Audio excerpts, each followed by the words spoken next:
Everybody, Horizon here. I finally had some time now to sit down and kind of go over my entire experience with my surgery. I got the vertical sleeve gastrectomy on Tuesday, June 22nd, 2015, and that was about a week ago almost. Today's the 28th, so I went through Mexico Bariatric Center down in Tijuana, Mexico, and I'm going to go ahead and start talking. This was over like a week span adventure, but I'm going to go ahead and shave these videos down to like 2-day increments, just so that the videos aren't like extremely long and unbearable. So, okay, I'm going to go ahead and get started. I left PDX Airport at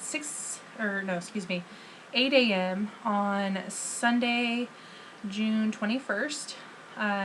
Flew down to San Diego. Met with, as soon as I got there, I had to text my shuttle driver. His name was Victor. He was such an awesome guy. So sweet. Excuse me, so sweet, so nice.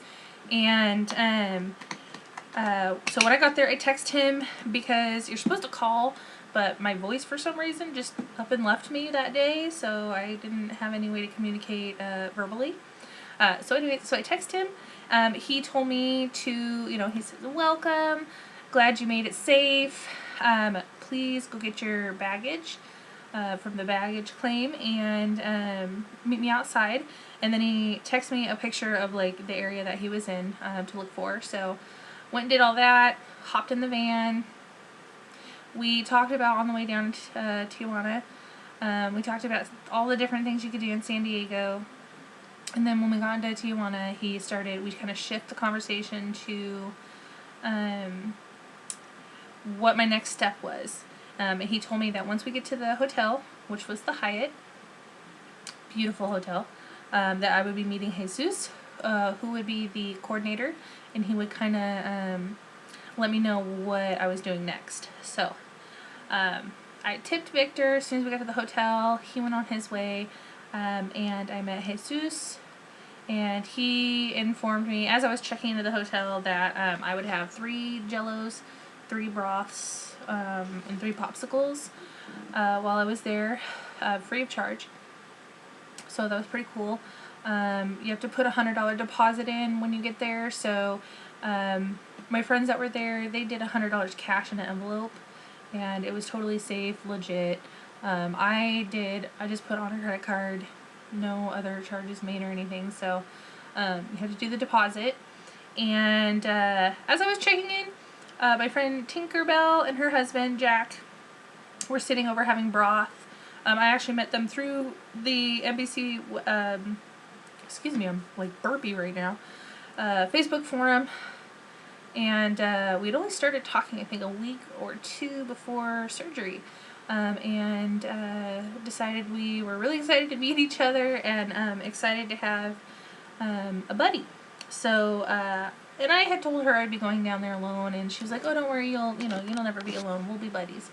So, met them. Wonderful people. Really excited to have a lifelong friendship out of that. And then I went up to my room, kind of got all settled in, changed in my pajamas. I made a quick little video, which I will be posting soon because I got my phone back going. And hooked up to Wi-Fi and had no problems there because you get free Wi-Fi as a guest there. Tinkerbell messaged me a little bit later and asked if I wanted to come down and have some broth with her and her husband. So I was like, of course. Went downstairs, we had broth, we were just kind of talking about, oh my gosh, I can't believe it's here, it came so fast. Got a little bit to know each other a little bit better. And then her husband had asked if I would like to join them because they were going to go downtown to Revolution Street, which is like Tijuana's main strip, and it's got souvenir shops up the wazoo. It's got pharmacies, restaurants, entertainment, like, you name it, everything there. So pretty excited that they invited me to do that. And I got on, or I ran back upstairs, changed my clothes, and off we went. We took a cab, and we got there, and I was so excited because I really wanted to do some exploring, but I was afraid to go out by myself. So happy that they invited me to do this. So anyways, we got there, and we went into a shop, and the first thing I noticed is that this store is just packed with stuff. Overpacked. I felt a little overstimulated. I couldn't focus my eyes on any one thing and kind of take it in. There was just so much cool stuff. And as soon as you walk in, you have someone right there next to you asking you what you want, or trying to show you this, or trying to show you that. It kind of felt like I was like a little lamb in a wolf pack area. Not that they want to cause you harm or anything, they just want your money. So they're going to sell you something whether you want it or not, whether you were planning on buying something or not, you know, they'll get you. So just be careful. So yeah, so the first shop I went into, I was just kind of looking around. My main focus was I wanted to find a gold dress, and I wanted to find like a white lacy, you know, dress that I could like, you know, work towards being able to fit in comfortably and it looked cute. So that's what I was like looking for, and one of the shop people from next door overheard me telling this shop lady that what I was looking for. So he comes running in like, hey, I have dresses, you come over and look at my dresses. And I was like, whoa. So next thing you know, I'm in the next store and looking at his dresses, and beautiful dresses, but wasn't the style I was looking for in particular. So I was like, oh, okay, and he was like just trying so hard to sell me one of those dresses, and I'm just like, I'm not gonna buy it if I don't want it. So then he says, okay, one moment. Then he goes to the next door down and asks that guy if he has any white like lace dresses, and he says yes. So then I get pulled over to the next store, and this guy had the dresses I was looking for. There were two of them. One of them that kind of like went hanging off the shoulder, which is the one I ended up buying. The other one was like a halter style, and it was so beautiful, and I wanted it so bad, and I almost bought it, but it was really like small, and I guess it's maybe because I have like fat girl complex or something, I don't know, but I couldn't see myself like that small. I would love to be, but I didn't want to buy a dress that I could never get into. And I mean, who knows? Maybe if I go back for like mommy makeover, I can go down there and buy it then. So I went with the other dress, and I got my daughter like a matching one, so it's like smaller. She's only 18 months, so I got her one, and it was really exciting. Do not ever buy anything that they say is one price, because you can go down. The first guy that was trying to sell me a dress said it was $100, and I was like, no. The next guy said $55. So this is where we started, was $55 for this dress that I ended up buying. And I said, how about, you know, 45? And he says, okay, 49. And I was like, okay, 30. And he goes, 37. I was like, okay, I'll do 37. So we haggled a little bit more than that, but I mean, that's kind of the gist of it. So I bought my dress for $37, and then he tried to get me to spend $30 on my daughter's dress, and I was like, no. I ended up getting it down to $15. So I got my dresses there, and so we're walking, and you got all kinds of people with like boxes of jewelry like on the road, and they're trying to sell you that. So they're surrounding you. They hand you stuff. And so you're holding like piles of jewelry, and as you're trying to give it back to them, they're putting more in your hand. So like, oh, it's kind of crazy. So just be prepared to be like totally bombarded, and yeah, they'll get you. So Tinkerbell, her husband, and I, we keep walking, and at some point we ran into like a group of guys that start putting sombreros on us and throwing these blankets or sashes or whatever they're called on us. Then they start walking us over to this donkey with a backdrop, and the donkey is painted. She's dyed like a zebra, so she looks like a zebra, and her name was Monica, and she was very nice. But they led us over to her, and they were having us sit, and they were like moving us around, changing positions, and they're taking pictures, and then they say $20, and Tinkerbell handed them $20, and then this one guy ran like 2 blocks down, developed the pictures, come running back, gave us our pictures. So then we had like, it just happened so fast. I don't even know, like, we don't even know what hit us. Like, my face in these pictures was just like, crazy. And they kept saying, oh, you're a movie star, you're a movie star. I was like, oh my goodness. So, very nice people, but like I said, they want your money and they're gonna get it. So yeah, so Tinkerbell, we got 2 pictures. Her and Jack kept one, and they let me have one, so pretty thankful for that. We continued shopping. It started getting a little dark. I ended up having to use the restroom, and there was like a Carl's Jr., so I was like, sweet. So I go walking in there, like, I'm gonna use the bathroom. There's a friggin' security guard at the bathroom, and he says, no. And I was like, I need to use the restroom. He says, no. And I'm like, restroom? And he's like, no. And I'm like, oh, okay. Like, he's guarding the restroom. Like, you can't enter. So that's kind of a little shock, but anyways. So we ended up going to like this taco stand. Jack was hungry. Tinkerbell and I can't eat anything, of course, right now. So he got like a quesadilla or something. So I got to use the restroom at that restaurant. So pretty cool. We spent a total of 2 hours down there. And like I said, there's just so much cool stuff down there. So definitely check it out. Our cab driver, we gave him a 2-hour span, so he dropped us off at like 6:30. We had him come back at 8:30. So we got to see a little bit of the nightlife down there. People were like dancing and having a good time. It was really cool. So then we head back to the hotel about 8:30. And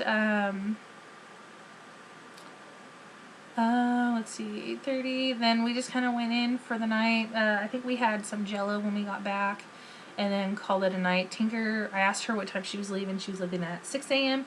My checkout time was 7 a.m. to go to the hospital, so that's kind of where it ended. Went upstairs to my room, got ready for bed. I think I took a shower. You know, got a hold of some people at home, told them what was going on, and that I had a great time. And yeah, so that was my first day. Oh, one more thing kind of off the side here.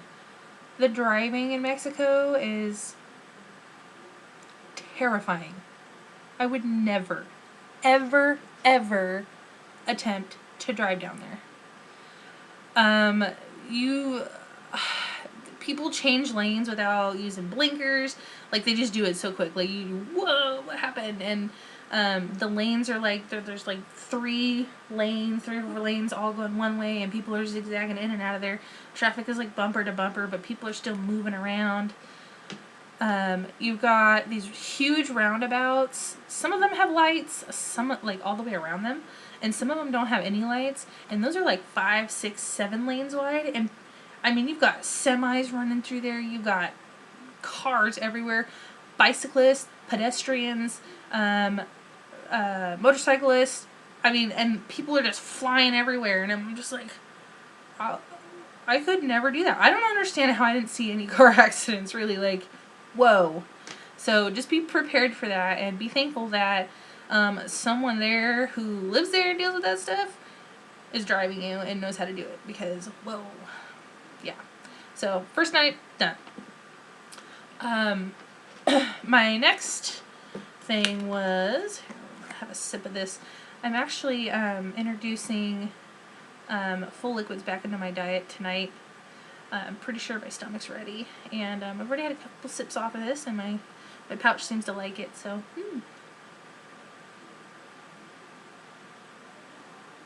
I miss protein shakes. Anyways, so my next morning I got up, so you had to be checked out by 6:50. So I think I got up at 5:30, took a shower, got all my stuff packed up, and then kind of let everybody at home know that what I was doing. And by the way, I communicated all through Facebook Messenger. It was just kind of easy that way. I didn't want to get any extra like charges on my cell phone or anything. So yeah, so I let everybody know. And then I went down to the lobby, checked out, got my credit card stuff returned or whatever. And there I sat waiting for Arturo. He finally gets there, and he's wearing the Mexico bariatric shirt, but he's not speaking a lick of English. And so I was like, okay, well, I am in Mexico, so I'm not really surprised. He's trying to ask me questions, and I have no idea what he is saying. No idea. And I just keep kind of shrugging, and I'm, you know, saying my name, and he's like, okay, come on. But he said it in Spanish. And so he takes my bags, he loads them up in the car, he's got the doors open for me, like, I'm treated like total royalty there. And I get in the car, and he continues to ask me questions and talk to me in Spanish, and I'm just like shrugging my shoulders, like, I'm like, no sé, no habla español, only poquito. Like, I'm just like, I'm trying to communicate to him that I don't know what he's saying. And then all of a sudden he starts laughing his butt off. And I was like, what is going on? And then he's like, oh, you people you're so funny. You guys make the funniest faces when you don't know what to say. And totally speaks English. He's from America. It was kind of funny. I was like, oh, what an asshole. But I guess he does it to everyone. So he did it to Tinkerbell and her husband an hour earlier, and she had told me that that was the first time in her life she's ever seen her husband speechless. So, pretty good. Arturo was friggin' awesome. Totally awesome. The guy was great. So he takes me to the hospital. You know, he's asking me, you know, like, are you doing surgery for cosmetic reasons or for health? And I was like, well, you know, health. I don't, you know, want to be ill with this and that. And so we had good conversation there. Then we get to the hospital, and he grabs my bags for me, opens the door, takes me upstairs to meet Carla and Luis, and then kind of leaves. He takes off. And Carla and Luis were so sweet. They just asked me for my ID. Asked me for... Oh, when I got to the hotel originally, sorry, they gave me 3 pages of paperwork that I had to fill out and bring to the hospital the next day. Fast forward. Carla and Luis asked me for that paperwork. I gave them my ID. And then upstairs we went. This was on the 2nd floor. This is kind of where they check everyone in, I guess. This morning, like, everything happened so fast. It was kind of a whirlwind. I expected some waiting, but no. So then we go straight upstairs to the 3rd floor. They get me checked in, and I was like, oh my gosh, I can't believe this is happening. They show me to my room, so now I'm in my room. My room had my bed, like a hospital bed. It had another hospital bed in there for like my guest, because you can bring a guest with you free of charge. And then there was like this big brown chair in there, but I asked them to take that out because there was just too much going on in there, and it was blocking the bathroom. So they took the brown chair out. I have my own bathroom. I have a little plasma screen TV, my own air conditioner, a window. It was a nice room. It was this weird off-green color, but I mean, otherwise it was a good room. So Carly came back in, asked me for my ID again, and then she came back, and she's like, okay, here's your gown. Take everything off underneath. Panties, bra, socks, everything. Put your gown on. I was like, alright. So put that on, and then a nurse comes in and introduces herself. Her name was Melissa. I just loved her. She was like my favorite. I don't know if she knew that, but Melissa, you're my favorite. And she came in and did the EKG. It was real quick. Boom, boom, boom, boom. 2 of them on your legs. And there's like 6 or 7 of them that kind of go around your left breast. And one that goes like right on the side of your right breast. hooks up all the cables. You have to sit still. Runs the test. Then she pulls everything off. She even pulled all the little tabs off, so that was nice. And then she handed some compression stockings at me, told me to put them on, and that she would be back. So I had a little bit of a hard time with those. I finally got one on my left leg, and I got it on upside down, so I had to take it off, which was hard, and start all over again. And then I finally got them on, but I kind of was having some issues. She was walking in and was like, do you need some help? I was like, yes, please. So she's like, okay, lay down. So I lay down. She just pulls them up and then rolls them back down to my knees. So just from my knees down to, my feet are compressed. That's when she started getting my IV stuff ready. While she was doing that, she also took some blood. And then left me there, and that's when things really started sinking in. I was like, I can't believe I'm in Tijuana. I can't believe I'm here doing what I'm doing, and I can't believe it got here so fast. The only emotions I'm feeling are excitement and happiness, and I'm just anxious to get in there and do it. I was not scared. I wasn't nervous. I wasn't sad. I wasn't missing anyone, really. I was just like, let's do this. Yeah, I was pumped up. So, then somebody came in about 5-10 minutes later with a wheelchair. I grabbed my little, bag with my IV. That thing is your best friend for 3 or 4 days, by the way, inseparable. So I grab my little bag, you sit into the wheelchair, you hold your own little bag, and then they wheel you down to the OR. Oh, by the way, when I got there, they weighed me before I got checked into my room. So anyway, so they wheel you to the OR, which is in the back there. The hospital is really small too, so but I thought it was really clean and well kept, and I had no fears. So anyways, so I get wheeled back to the OR. And there's a bed there, so they have me get up out of my wheelchair, take my bag with me, get on the bed, and then they hang the bag up, and then they get someone, one of the surgeon assistants or anesthesiologist or a doctor, I'm not sure who she was. She was very pretty though. She came over and put a hairnet on me, and then put some little booties on my feet, and just asked me how I was doing, and I was like, oh my god, she's so pretty, she's so sweet.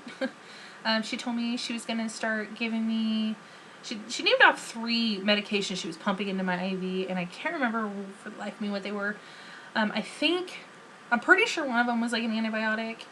Another one was, shoot, it was just with me a second ago, anti-nausea maybe, and the third one, I can't remember, maybe some sort of loopy drug, I don't know. After a few minutes of being sitting in that little bed, I started feeling a little woo, so I think it was something fun. So she's doing that, and then Dr. Cabrera comes in, and I was starstruck when I saw him, and he's asking me, how I'm doing and if I'm excited. He kind of went through the whole process with me, and just said, hey, we're going to do this, and you're going to have all kinds of instructions for aftercare, and, do you have any questions or concerns? And I was like, no, I'm ready, let's do this. And he's like, all right, I like your enthusiasm.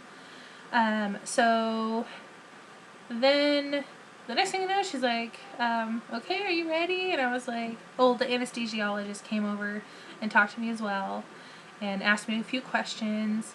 So we got that out of the way, and then they're like, all right, are you ready? And I'm like, yep. So I laid back in this bed, and they're like, no, you have to get up and walk. So I was like, oh, sorry. Because here in the States, once you're in your bed, they wheel you around. There, they don't do that so much. You have to get up and walk. So I got out of that bed and walked into the OR, and it's a small room, but it's got familiar instruments around. So again, I wasn't scared or anything. It was a little bed with arms out like Jesus. They had me climb up there. They opened my gown up in the back completely, and like when I got laid down, got my arms out. They like made sure the gown was flat on top of me. So for all I know, I was completely buck-ass naked in surgery because they had me take my arms out too of the gown. So yeah, you might be completely naked in the OR. I don't know. Who knows? So then I get a mask over my face, and the next thing I know, I'm waking up. Whoa, what happened? Like, now in this moment, when I first woke up, I had a brief anxiety panic attack. I think it was a combination of, whoa, what the fuck just happened? I'm in a foreign country. Gas pains, oh man, those are gnarly. And the anesthesia. My vision was blurry, and I couldn't focus my eyes. I had like, you know, kind of like a little headache. I was so drowsy. And everything just kind of washed over me in an instant. So I sat up in my bed and kind of had like a little freak out. I was kind of rocking, and the nurse is like, okay, you know, lay down, it's fine. And I'm like, no, I don't want to lay down. And they're like, well, do you want to get up and walk? And I was like, no, I don't want to walk. And I just felt like crawling up the walls. It was so intense. And then I was like, okay, well, she's like, you know, just try to lay down just for a second, see what happens. So I was like, okay, so I laid down, and then I passed out.